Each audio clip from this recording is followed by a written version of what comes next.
প্রিয় শিক্ষার্থী, আসসালামু আলাইকুম। তোমরা কেমন আছো? আশা করি ভালো আছো। আমি Mohammad Mizanur Rahman, chief instructor electronics, Rajshahi polytechnic institute, Rajshahi. গত ক্লাসে আমি ষষ্ঠ পর্ব ইলেকট্রনিক্স বিভাগের ইলেকট্রনিক মেজারমেন্ট বিষয়ের ট্রানজিস্টর টেস্টার ও আইসি টেস্টার সম্পর্কে আলোচনা করেছি। আজ এ বিষয়ের তাত্ত্বিক অংশের শেষ ক্লাস। আমি প্রথম অধ্যায় থেকে মেজারমেন্ট সম্পর্কে আলোচনা করব। হ্যালো অডিয়েন্স, আমার কথা কি শোনা যাচ্ছে? চলো এবার মূল আলোচনায় যাই। এই অধ্যায়ে যে জিনিসগুলো আলোচনা করা হবে: define measurement, discuss significance of measurement, describe the term accuracy, precision, sensitivity and resolution or discrimination, distinguish between accuracy and precision, explain range and span of a measuring instrument, describe error in measurement, define loading effect, explain loading effect of ammeter and voltmeter, solve problem related to error in measurement.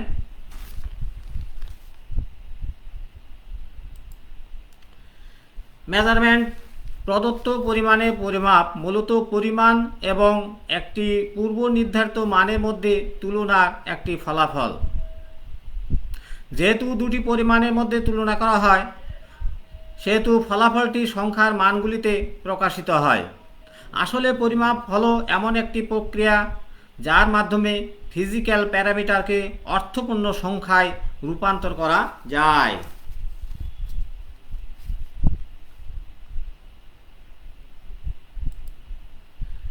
পরিমাপের ফলাফল অর্থপূর্ণ হওয়ার জন্য দুটি basic প্রয়োজনীয়তা আছে, যথা তুলনার উদ্দেশ্যে ব্যবহৃত স্ট্যান্ডার্ড অবশ্যই নির্ভুল হতে হবে এবং সাধারণভাবে গ্রহণযোগ্য হওয়া উচিত।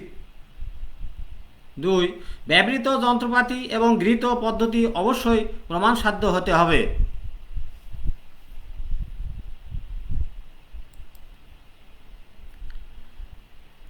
মেজারমেন্টের গুরুত্ব ইঞ্জিনিয়ারিংয়ের সকল শাখার দুটি প্রধান ফাংশন আছে, যথা যন্ত্রপাতি ও প্রক্রিয়ার নকশা। 2. সরঞ্জাম এবং প্রক্রিয়ার যথাযথ অপারেশন এবং রক্ষণাবেক্ষণ। এই দুই ফাংশন পরিমাপ প্রয়োজন। এর কারণ সঠিক ও ইকোনমিক্যাল ডিজাইন, অপারেশন এবং রক্ষণাবেক্ষণে তথ্যের ফিডব্যাক প্রয়োজন। তাদেরকে ফিডব্যাক তথ্য সরবরাহের কারণে ইঞ্জিনিয়ারিংয়ের লক্ষ্য ও উদ্দেশ্য অর্জনে পরিমাপ গুরুত্বপূর্ণ ভূমিকা পালন করে। অর্থাৎ আমাদের ইঞ্জিনিয়ারিং সেক্টরে মেজারমেন্টের গুরুত্ব অপরিসীম।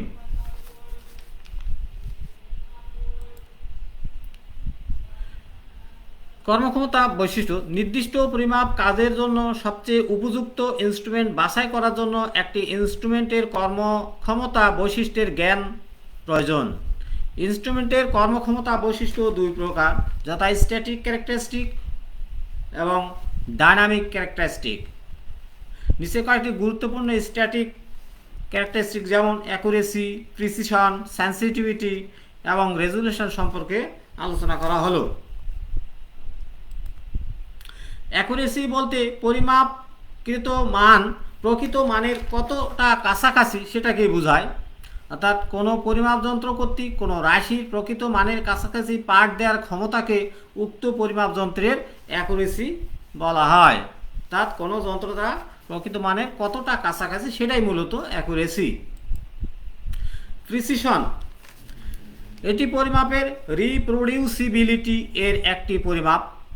কোনো পরিমাপ যন্ত্রের পরিমাপকৃত রাশির পাঠসমূহের গড় মান থেকে সর্বোচ্চ বিচ্যুতিকে প্রিসিশন বলে। অর্থাৎ কোনো পরিমাপ যন্ত্র দ্বারা একটি রাশির একাধিক পাঠ গ্রহণ করা হলে উক্ত পাঠসমূহ পরস্পরের কতটা কাছাকাছি তা দ্বারা প্রিসিশন নির্দেশ করা হয়। অর্থাৎ মিটার দিয়ে একই রিডিং যখন 2-3 বার নেওয়া হয়, তাহলে পরের রিডিংগুলো কত কাছাকাছি হয় সেটাই মূলত তার প্রিসিশন। সেন্সিটিভিটি ইনস্ট্রুমেন্টের আউটপুট সিগন্যালের মান বা রেসপন্স ও ইনপুট সিগন্যালের মান বা পরিমাপকৃত রাশির অনুপাতকে ইনস্ট্রুমেন্টের সেন্সিটিভিটি বলা হয়। এর একক millimetre per microampere or count per volt depending upon the types of input and output. এটার একক মূলত নির্ভর করে ইনপুট এবং আউটপুট কী এককে আছে সেটার উপর। আমরা একটা ফিগার দেখতে পাচ্ছি, ফিগারে একটা আউটপুট রেসপন্স দেওয়া আছে, এখানে ইনপুট রেসপন্স, আউটপুট রেসপন্স, এখান থেকে change of input, change of output. তাহলে sensitivity magnitude output, magnitude of input, del q zero del q i, অর্থাৎ আউটপুট ভাগ ইনপুট, অর্থাৎ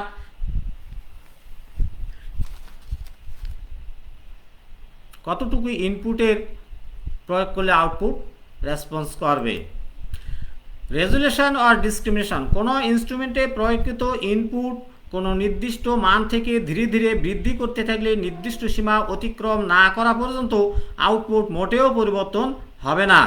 এই নির্দিষ্ট সীমা অতিক্রমকারী বর্ধিত মানকে যন্ত্রটির রেজুলেশন অর ডিসক্রিমিনেশন বলে।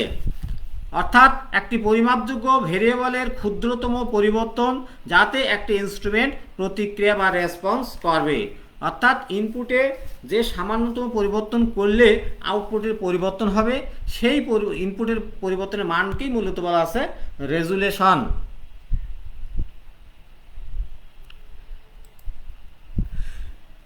অ্যাকুরেসি এবং প্রিসিশনের মধ্যে পার্থক্য। অ্যাকুরেসি এটি নির্দেশ করে যে কোনো পরিমাপ সঠিক বা গৃহীত মানের কতটা কাছাকাছি। প্রিসিশন এটি দুই বা ততোধিক পরিমাপের একে অপরের ঘনিষ্ঠতা নির্দেশ করে। পরিমাপ স্ট্যান্ডার্ড পরিমাপের কাছাকাছি থাকবে, আর পরিমাপ যতবার পরিমাপ করা হয় ততবারই একই হবে। অ্যাকুরেসি প্রিসিশনের উপর নির্ভর করে না, প্রিসিশন অ্যাকুরেসির উপর নির্ভর করে না। পরিমাপকৃত রাশির একাধিক পার্টগুলো কাছাকাছি হলে অ্যাকুরেসি উচ্চমানের নাও হতে পারে, তবে একাধিক পার্টগুলো কাছাকাছি হলে প্রিসিশন উচ্চমানের হয়। সঠিক ক্যালিব্রেশনের মাধ্যমে অ্যাকুরেসির উন্নতি করা যায়, আর ক্যালিব্রেশনের মাধ্যমে প্রিসিশনের উন্নতি করা যায় না। Range of A measuring instrument, কোনো ইনস্ট্রুমেন্টের স্কেল রেঞ্জ ইনস্ট্রুমেন্টের বৃহত্তম এবং ক্ষুদ্রতম পার্টের মধ্যে পার্থক্য হিসেবে সংজ্ঞায়িত করা হয়। অর্থাৎ ইনস্ট্রুমেন্ট দিয়ে সর্বনিম্ন কত একক পার্ট থেকে সর্বোচ্চ কত একক পার্ট নেওয়া যাবে। অর্থাৎ একটা ইনস্ট্রুমেন্ট দ্বারা সর্বনিম্ন থেকে সর্বোচ্চ কতটুকু পার্ট নেওয়া যাবে সেই পরিমাণটাকে মূলত বলা আছে রেঞ্জ। ধরি একটা ইনস্ট্রুমেন্টের ক্যালিব্রেশন এর সর্বনিম্ন পয়েন্ট এক্স মিন একক এবং সর্বোচ্চ পয়েন্ট এক্স ম্যাক্স একক, এবং এই দুই পয়েন্টের মধ্যে কন্টিনিউয়াস ক্যালিব্রেশন করা আছে, তাহলে আমরা বলতে পারি ইনস্ট্রুমেন্টের রেঞ্জ এক্স মিন থেকে এক্স ম্যাক্স পর্যন্ত।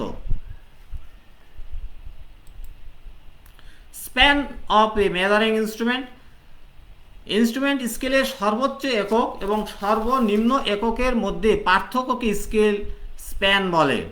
ধরি একটি ইনস্ট্রুমেন্টের ক্যালিব্রেশন সর্বনিম্ন পয়েন্ট এক্স মিন একক এবং সর্বোচ্চ এক্স ম্যাক্স, এবং এই দুই পয়েন্টের মধ্যে কন্টিনিউয়াস ক্যালিব্রেশন আছে, তাহলে আমরা বলতে পারি span equal to x max minus x min. অর্থাৎ একটা ইনস্ট্রুমেন্ট দ্বারা যদি 10 অ্যাম্পিয়ার থেকে 20 অ্যাম্পিয়ার পর্যন্ত মাপা হয়, তাহলে এর স্প্যান হবে 20 বিয়োগ 10।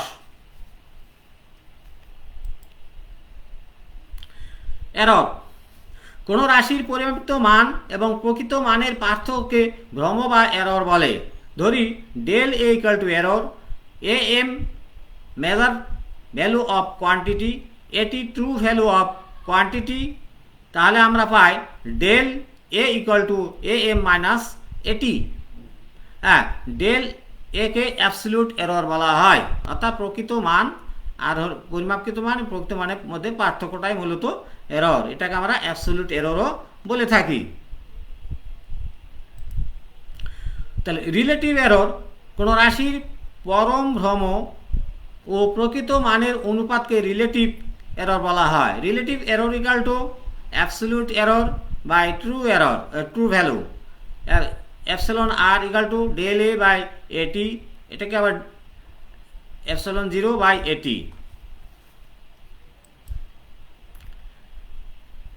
এরর বিভিন্ন রকমের হতে পারে, হ্যাঁ, সাধারণত 3 প্রকার: gross error, systematic error, random error. Gross error এ শ্রেণীর ভ্রম পাঠ গ্রহণকালে, যন্ত্রপাতি ব্যবহারের সময় এবং লিপিবদ্ধ ও পরিমাপ ফলাফল হিসেবে হিসাব নিকাশের সময় মনুষ্য ভুলের জন্য হয়, অর্থাৎ মানুষ দ্বারাই এই ভুলগুলো তৈরি হয়। Gross error can be avoided by adopting two means. There great care should be taken in reading and recording the data. 2, 3 or even more readings should be taken for the quantity under measurement. অর্থাৎ পাঠ গ্রহণকালে খুব যত্নশীল থাকতে হবে এবং একই পাঠ সম্ভব হলে 2-3 বার নিতে হবে। সিস্টেমেটিক এরর, এই ভ্রম 3 ধরনের: ইনস্ট্রুমেন্টাল এরর, পরিবেশগত এরর, পর্যবেক্ষণগত এরর। ইনস্ট্রুমেন্টাল এরর যান্ত্রিক কাঠামোর কারণে এ ভ্রম পরিলক্ষিত হয়। ইনস্ট্রুমেন্টের গঠন অথবা ক্যালিব্রেশন ত্রুটির কারণে এ ভ্রম সংঘটিত হয়। ভ্রমাঙ্কন ভ্রমণের কারণে ইনস্ট্রুমেন্ট পাঠে এরর দেখা দিতে পারে। জিরো অ্যাডজাস্টমেন্ট সঠিকতা না থাকলেও এ এরর দেখা দেবে। দুর্বল গঠন, অনিয়মিত স্প্রিং টেনশন, এয়ার গ্যাপে পরিবর্তনের কারণে এই ইনস্ট্রুমেন্টাল এরর দেখা দিতে পারে। ইনস্ট্রুমেন্টাল এরর দূর করার উপায়: নির্দিষ্ট প্রয়োগের জন্য একটি সঠিক ইনস্ট্রুমেন্ট নির্বাচন করে এ ভ্রমের পরিমাণ নির্ধারণপূর্বক কারেকশন ফ্যাক্টর প্রয়োগ করে একটি স্ট্যান্ডার্ড ইনস্ট্রুমেন্টের সাথে মিলিয়ে ইনস্ট্রুমেন্টটি ক্যালিব্রেশন করে। পরিবেশগত এরর, ইনস্ট্রুমেন্টের চতুর্দিকের চারিপার্শ্বিক অবস্থার কারণে এ এরর সৃষ্টি হয়। এটা হতে পারে তাপমাত্রা, চাপ, আর্দ্রতা, ধূলিবালি, কম্পন অথবা বহিঃচৌম্বক বা ইলেকট্রোস্ট্যাটিক ফিল্ডের কারণে। ম্যাগনেটিক এবং ইলেকট্রোস্ট্যাটিক শিল্ড বা ঢাল ব্যবহার করে এই এরর হ্রাস করা যায়। পর্যবেক্ষণগত এরর, প্যারালাক্স এররের জন্য এই এরর হয়ে থাকে, কারণ এ অবস্থায় স্কেল ও পয়েন্টার একই তলে থাকে না। আয়নাযুক্ত স্কেল ব্যবহার করে এই ত্রুটি দূর করা যায়। আমরা নিচে কিছু চিত্র দেখি যে আমরা পয়েন্টারকে যদি এই পাশ থেকে দেখি তাহলে দেখা যাবে যে যেহেতু এটা মিরর, এটা পয়েন্টার, এটা দাগ, তাহলে এই পাশ থেকে দেখলে কাঁটাটা এক সাইডে যাবে, এটা এক সাইড, দুটো একই লাইনে দেখা যাবে না। আবার এদিক থেকে যদি দেখা যায় মিররের যে ছায়া আর কাঁটা একই রেখা, কিন্তু যদি আমরা ডাইরেক্ট বা সরাসরি দেখি একেবারে লম্ব বরাবর তাহলে দেখা যাবে পয়েন্টারের যে প্রতিবিম্ব এবং পয়েন্টার একই লাইনে থাকবে এবং এটাই সঠিক রিডিং। এটাকে বলা আছে প্যারালাক্স এরর।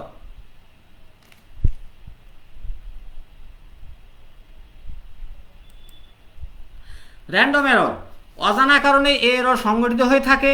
এমনকি সকল পদ্ধতিগত এরর যত্ন সহকারে লক্ষ্য করার পরেও এই এরর দেখা দিতে পারে। আকস্মিক এররের উদাহরণ: স্কেল পার্টসমূহের মধ্যে সন্নিবেশিত সিদ্ধান্তের ভ্রম, অর্থাৎ আমরা 7.25কে যদি 7.2 লিখি অথবা 7.3 পড়ি তাহলে এররটা তৈরি হবে। সাপ্লাই ভোল্টেজ বা ফ্রিকোয়েন্সির পরিবর্তনে এরর দেখা দিতে পারে, অর্থাৎ আমরা মেজারমেন্টের সময় হঠাৎ করে সাপ্লাই ভোল্টেজ পরিবর্তন হতে পারে বা ফ্রিকোয়েন্সি চেঞ্জ হতে পারে। বিবেচনা অথবা সামান্য ত্রুটি বিচ্যুতির কারণে ব্যক্তিগত এরর হতে পারে, অর্থাৎ আমরা একটা মান কাছাকাছি মান ধরতে যাই, কিছুটা এরর হতে পারে।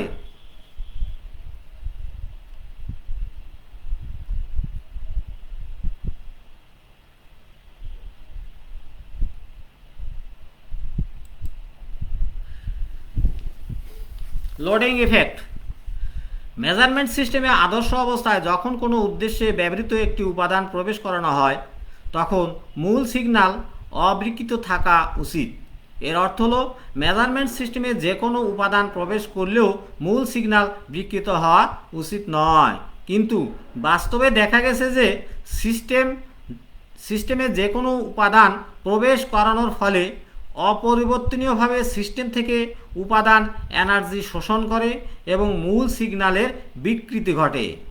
এ বিকৃতি অ্যাটেনিউয়েশন আকারে, ওয়েভফর্ম বিকৃতি, ফেজ শিফট ও এমন অনেক অনাকাঙ্ক্ষিত ঘটনা একত্রে ঘটে। এর ফলে আদর্শ মেজারমেন্ট সম্ভব হয় না। অর্থাৎ আমরা যখন কোনো সিস্টেমে কোনো কিছু পরিমাপ করার কোনো ইনস্ট্রুমেন্ট প্রবেশ করায়, তখন ওই ইনস্ট্রুমেন্ট সিস্টেম থেকে কিছু পাওয়ার গ্রহণ করে। এর ফলে আমাদের কি হয়, যে প্রকৃত যে সিগন্যাল সেটা কম হয় অথবা ডিস্টর্টেড হয়, ফেজ শিফট হয়ে যায়, হ্যাঁ, বা ওয়েভের আকৃতি বিভিন্ন রকম হতে পারে। এ ধরনের ইফেক্টকে বলা হয় লোডিং ইফেক্ট। অর্থাৎ লোড প্রবেশ করানোর ফলেই যে ত্রুটিটা দেখা দিচ্ছে সেটাকে আমরা বলবো লোডিং ইফেক্ট। হ্যাঁ, অর্থাৎ ইনস্ট্রুমেন্টে অবিকৃত আকারে ইনপুট সিগন্যাল আস্থা সহকারে পরিমাপ করা, রেকর্ড করা ও নিয়ন্ত্রণ করার অক্ষমতাকেই লোডিং ইফেক্ট বলে। অর্থাৎ একটা ইনস্ট্রুমেন্ট দ্বারা সঠিকভাবে বা অবিকৃত ইনপুটকে আমরা রেকর্ড করতে না পারার ক্ষমতাটাকেই মূলত বলা আছে লোডিং ইফেক্ট। তা লোডিং ইফেক্ট অফ অ্যামিটার, অর্থাৎ অ্যামিটার যদি সংযোগ করা হয় তাহলে লোডিং ইফেক্টটা কেমন হবে আমরা যদি একটু খেয়াল করি তাহলে দেখি যে অ্যামিটার দিয়ে লোডের কারেন্ট মাপা হয়। এর রোধ খুব কম থাকে, এটি লোডের সাথে সিরিজে সংযুক্ত করা হয়। তাহলে আমাদের অ্যামিটার দিয়ে কী করা হয়, কারেন্ট মাপা হয়। এর রেজিস্ট্যান্স কত থাকে, খুব কম থাকে। এটা আমরা কি করি, সার্কিটের সাহায্যে বা যে লোডের কারেন্ট পরিমাপ করব তার সাথে আমরা সিরিজে সংযুক্ত করি। তাহলে এই অ্যামিটার সংযোগ করার ফলে কি ধরনের লোডিং ইফেক্ট আসবে তা আমরা একটু চিত্রের মাধ্যমে দেখি। তাহলে এখানে আমরা একটা চিত্র খেয়াল করে দেখি, যে চিত্রে দুটো চিত্র দেখানো আছে। প্রথম চিত্রে একটা সোর্স, একটা ইম্পিডেন্স এবং শর্ট সার্কিট করা আছে এ এবং বি দুটো প্রান্ত। তাহলে আমরা এই সিস্টেমটা অর্থাৎ যে কোনো একটা সার্কিটকে, হ্যাঁ, যদি আমরা যে লোডের কারেন্ট পরিমাপ করতে হবে সেই লোড থেকে, অর্থাৎ সেই লোড থেকে যেখানে আমরা মিটার সংযুক্ত করব সেই মিটার পয়েন্টকে খুলে নেব। নেওয়ার পর যে সোর্সগুলো থাকবে ওই দুই পয়েন্টের ওপেন সার্কিট ভোল্টেজ আমরা নির্ণয় করব। আর এই ইম্পিডেন্সটা হলো এই প্রান্ত, যখন আমরা যে প্রান্তে মিটার সংযোগ সেখান থেকে খুলে ফেলার পর এই দুই প্রান্ত থেকে পিছনে সমতুল্য ইম্পিডেন্স বের করব, যেটাকে আমরা বলি থেভেনিন ইম্পিডেন্স। হ্যাঁ, তাহলে এখানে আমরা মিটার সংযুক্ত করব বলেই এখানে খুলে রাখা হয়েছে। এটা এখন দুটা পদ্ধতিতে, এখানে শর্ট সার্কিট দিয়েছে, এখানে মিটারটা সংযোগ করা হয়েছে। তাহলে চিত্র অ্যামিটারের লোডিং ইফেক্টের জন্য থেভেনিন সমতুল্য সার্কিট দেয়। এটা হলো মূলত থেভেনিন সমতুল্য সার্কিট। এখানে একটি ভোল্টেজ সোর্স আছে যার মান হলো E0 এবং আউটপুট ইম্পিডেন্স আছে Z0। এ এবং বি দুটি টার্মিনাল যেখানে অ্যামিটার সংযুক্ত করা, অর্থাৎ এই দুটো টার্মিনালকে অ্যামিটার দ্বারা সংযুক্ত করা হয়। তাহলে E0 এ ও বি বিন্দুর ওপেন সার্কিট ভোল্টেজ আর Z0 এ ও বি বিন্দুতে থেভেনিন সমতুল্য। অর্থাৎ আমরা অ্যামিটারটা যে জায়গায় সংযুক্ত করব সেখান থেকে খুলে ফেলবো, খুলে ফেলে পিছনের দিকে তাকায় যে ইম্পিডেন্স সেটা ইম্পিডেন্স সমতুল্য ইম্পিডেন্স, আর ওই বিন্দুতে ওপেন অবস্থায় যে ভোল্টেজ সেটা বলা হয় ওপেন সার্কিট ভোল্টেজ। তাহলে এই অবস্থায় আমরা প্রথমে শর্ট সার্কিট করলে এর ভিতর দিয়ে একটা কারেন্ট প্রবাহ হবে। এটাই হলো ওই লোডের ভিতর দিয়ে প্রকৃত কারেন্ট। হ্যাঁ, তাহলে যখন আমরা শর্ট করে দিলাম তাহলে এই যে কারেন্টটা, এটা হলো আমাদের যে লোডের কারেন্ট পড়ে সেটা হলো সেই লোডের কারেন্ট। তাহলে শর্ট করে চিত্র এর থেকে আমরা তাহলে কি পাবো, I0 = E0 ভাগ Z0, অর্থাৎ এই কারেন্ট সমান হবে এই ভোল্টেজ ভাগ এই রেজিস্ট্যান্স বা ইম্পিডেন্স। তাহলে এক্ষেত্রে আমরা E0 সমান কি পাবো, I0 Z0। এখন আমরা কি করব, এই দুই প্রান্তে আমরা একটা অ্যামিটার সংযুক্ত করব। তাহলে যখন আমরা প্রকৃত কারেন্ট পরিমাপ করি তখন এ ও বি দুটি টার্মিনাল প্রান্তের মধ্যে একটি কারেন্ট পরিমাপক ডিভাইস সংযুক্ত করা হয়। সাধারণত আমরা কি করি, অ্যামিটার সংযুক্ত করি। যখন টার্মিনালদের মধ্যে একটি কারেন্ট স্থাপন করা হয়, অর্থাৎ যখন এই দুটোর মধ্যে একটা অ্যামিটার স্থাপন করা হয় তখন এই সার্কিটের সাথে ইম্পিডেন্স যুক্ত হয়।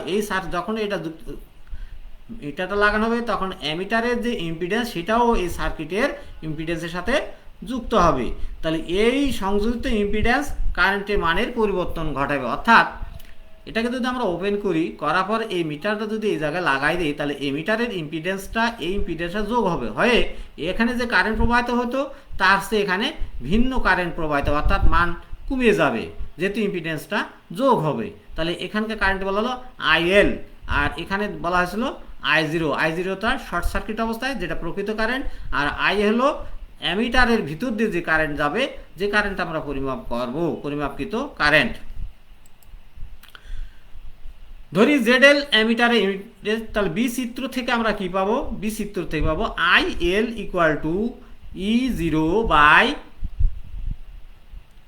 এই Z0 প্লাস ZL, এটা সমান সমান আমরা আগে পেয়েছি E0 সমান I0 Z0, তাহলে এখানে আসছিল তাই। এইবার আমরা কি করলাম, এখানে Z0 দিয়ে লব এবং হরকে ভাগ করলাম, করলে I0 1 প্লাস ZL ভাগ Z0। তাহলে এই সমীকরণ থেকে আমরা কি দেখতে পাই, যদি Z0 ZL থেকে বড় হয়, অনেক অনেক বড় হয়, তাহলে IL এবং I0 সমান সমান হবে, অর্থাৎ এই মানটা যদি বেশি হয় এই মানের থেকে, তাহলে এটা আর এটা সমান হবে। এর অর্থ অ্যামিটারের ইনপুট ইম্পিডেন্স সোর্স ইম্পিডেন্সের তুলনায় কম হওয়া উচিত, অর্থাৎ যে রেজিস্ট্যান্সে কারেন্ট পরিমাপ করব তার তুলনায় অবশ্যই অ্যামিটারের রেজিস্ট্যান্স কম হতে হবে। এখন আমরা একটা চিত্র দেখি, চিত্রতে দেখি একটা সমস্যা, অর্থাৎ 100 ওহম অ্যামিটারের সাহায্যে 500 ওহম রেজিস্টারে কারেন্ট পরিমাপ করতে হবে। তাহলে এখানে প্রকৃত কারেন্টের মান, কারেন্টের পরিমাপিত মান এবং শতকরা এরর বেগ, অর্থাৎ এই যে চিত্রটা আমরা দেখিয়েছি, হ্যাঁ, এই যে এই 500 ওহমের ভিতর দিয়ে কত কারেন্ট যাবে এই মিটার দিয়ে আমার পরিমাপ করতে হবে।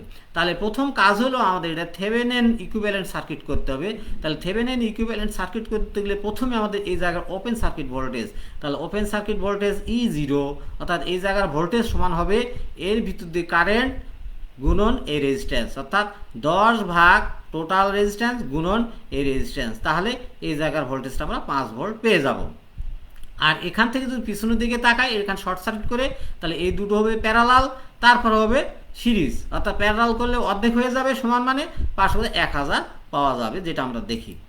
হ্যাঁ, equivalent impedance between A and B equal to কত, 1000। তাহলে অ্যাকচুয়াল কারেন্ট কত হবে, I0 ইকুয়াল টু E0 ভাগ Z0, আমরা যদি মান বসাইতে 5 পেয়েছি আর 1000 পেয়েছি, 5 মিলি অ্যাম্পিয়ার। এবার মেজার্ড ভ্যালু, অর্থাৎ মিটারে যেটা পাওয়া যাবে সেটা হলো E0 ভাগ Z0 ZL, তার 5 ভাগ 1000 প্লাস 100 4.55 মিলি অ্যাম্পিয়ার। তাহলে এরর কতটুকু হলো, 4.55 বিয়োগ 5 ভাগ 5 গুণ 9 -9%, মানে 9% লো, অর্থাৎ অ্যাকুরেসি হলো 91%।